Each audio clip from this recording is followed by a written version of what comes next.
Hello friends, most welcome to our YouTube channel vet भाई का ज्ञान। तो आज हम एनिमल जेनेटिक्स ब्रीडिंग का पेपर 2 का सॉल्यूशन और उसका एनालिसिस करेंगे। तो चलिए स्टार्ट करते हैं। तो ये था हमारा आज का पेपर। तो सबसे पहले हम डिफाइन देखते हैं। फर्स्ट डिफाइन है ब्रीड।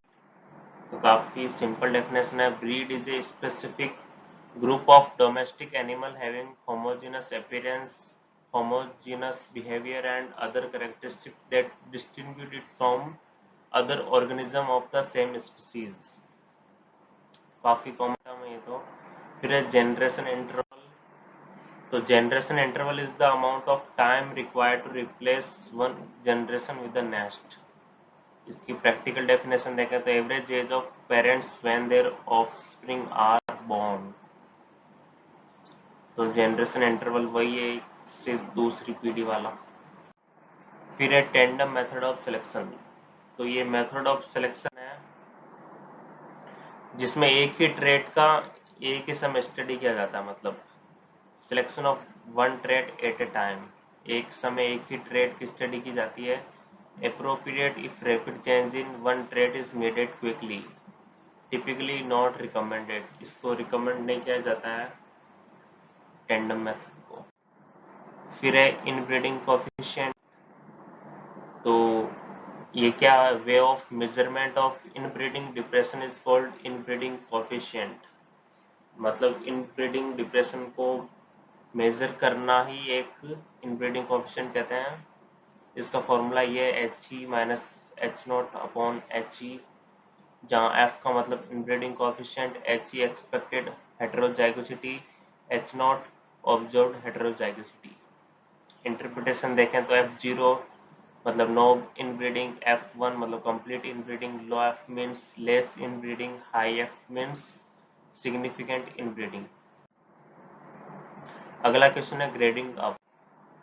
तो ये हम आउटब्रीडिंग के टाइप्स में पढ़ते हैं, जैसे कि grading up, hybridization, out crossing, cross breeding. तो ग्रेडिंग अप क्या होता है?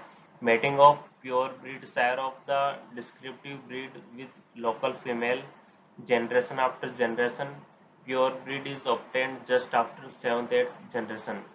ये किस लिए यूज होता है? प्योर ब्रीड के लिए, use to obtain pure breed.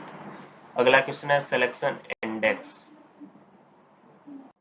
तो सिलेक्शन इंडेक्स को हम कहाँ पढ़ते हैं?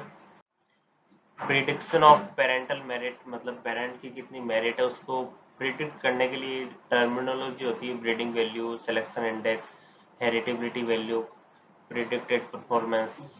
तो सिलेक्शन इंडेक्स क्या होता है? Selection index is used to select animal for several character which help in increasing in aggregate economic value। The selection index is the procedure that condenses the available information into single score or index which can be used for ranking animals। काफी simple है। हमारा अगला question है family selection क्या होता है? In this, the whole families are selected or rejected as a units according to the mean of phenotype value of family। It is used for low heritable traits।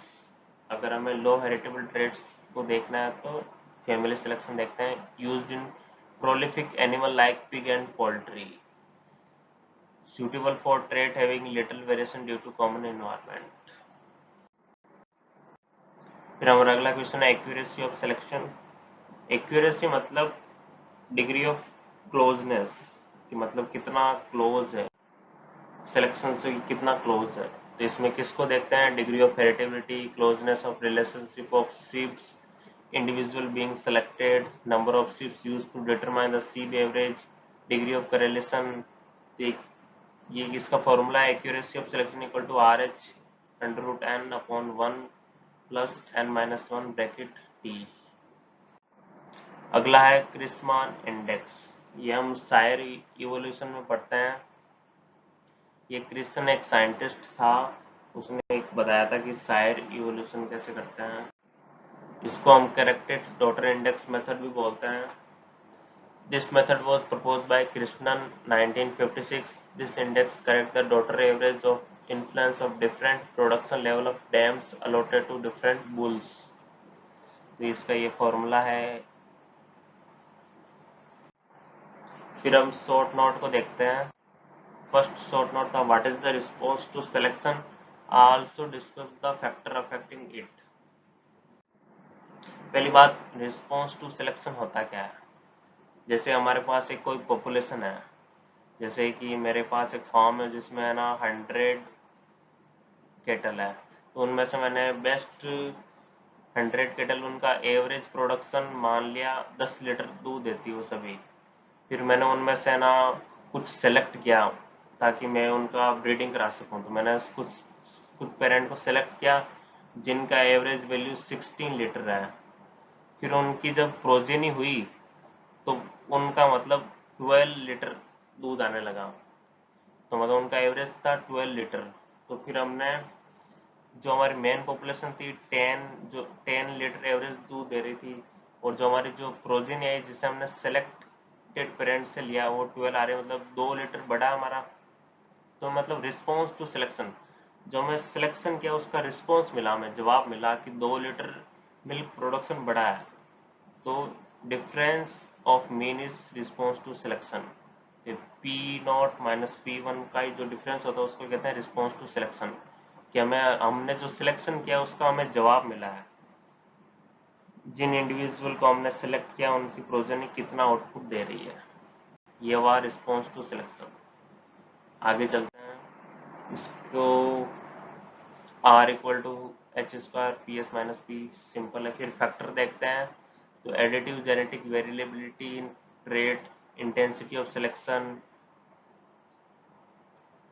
Accuracy of selection, population size, generation interval, ये इसके factors हैं जो कि selection को affect करते हैं। फिर है define heterosis, discuss the advantage of heterosis.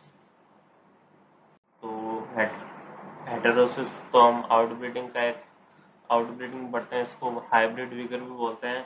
It is the phenomena that causes crossbred individual to have increased level of performance for certain trait over and above the average performance of their straight bred parents।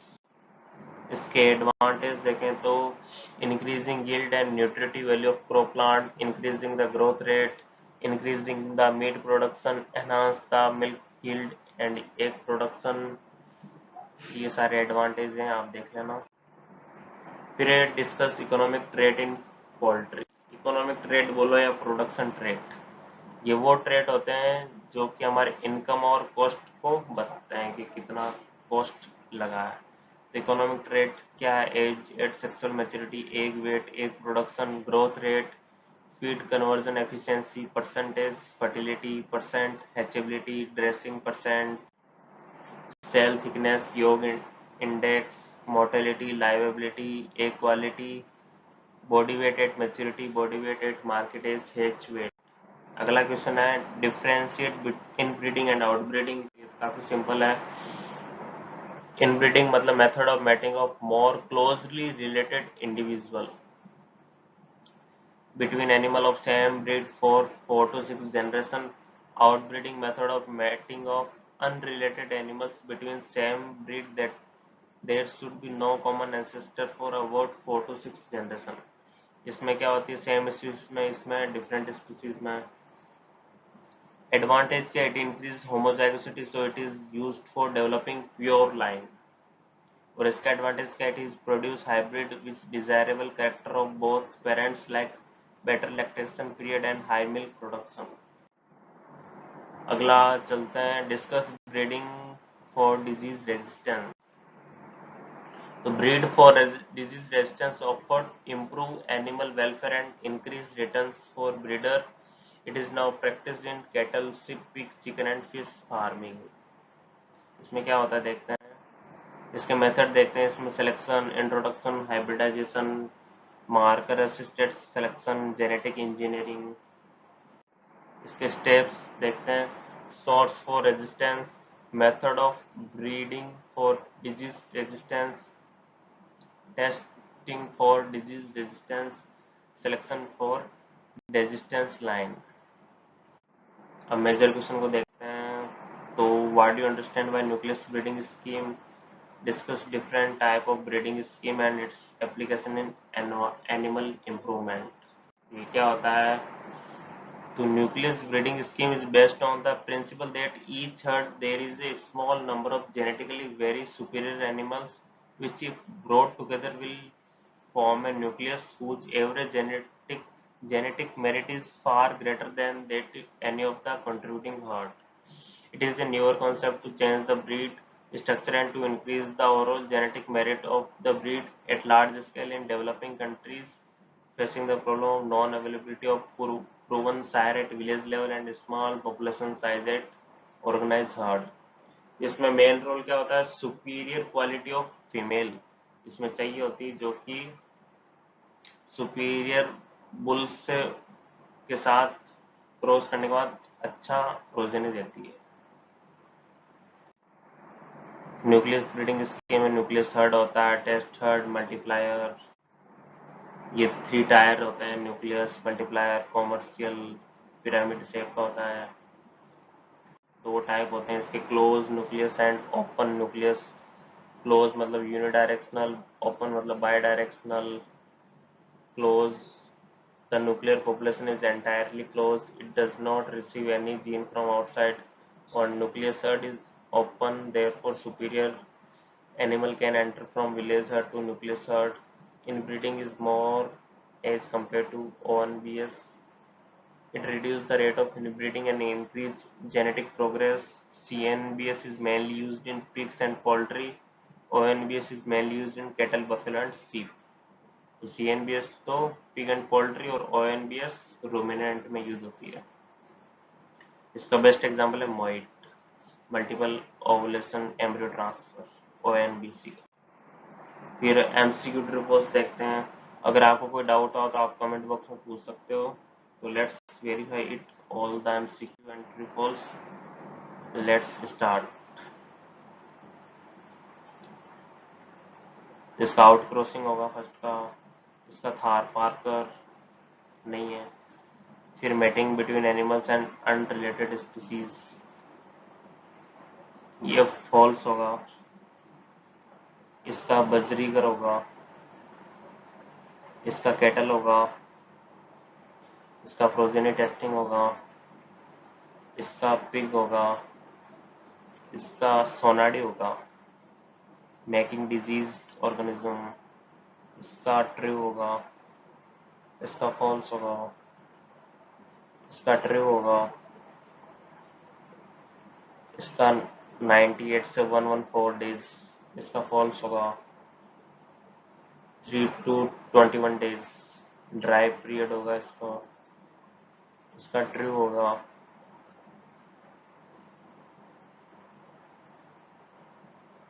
इसका गंजम होगा। इसका individual selection होगा। इसका are Bakewell का होगा।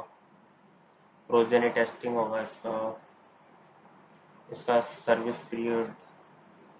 इसका false होगा। इसका भी फॉल्स। इसका ट्रू होगा साइमीज का। इसका फॉल्स होगा हिजारेडेल। ये ट्रू है। ये ट्रू है। ये ये फॉल्स होगा। ये ट्रू होगा। ये फॉल्स होगा डालमेशन, ये नॉन स्पॉटिंग होता है। ये फॉल्स होगा। ये ट्रू है। ये ट्रू है। ये भी ट्रू है। ये फॉल्स होगा। ये भी फॉल्स होगा। इसका ऑल ऑफ द अबव। इसका बजरीगर। इसका ट्रू। इसी के साथ हम MCQ कर लिए हैं। अगर आपको डाउट हो तो आप कमेंट बॉक्स में पूछ सकते हो। Thank you very much, best of luck for next paper. Thank you once again. Like share जरूर करें। Thank you.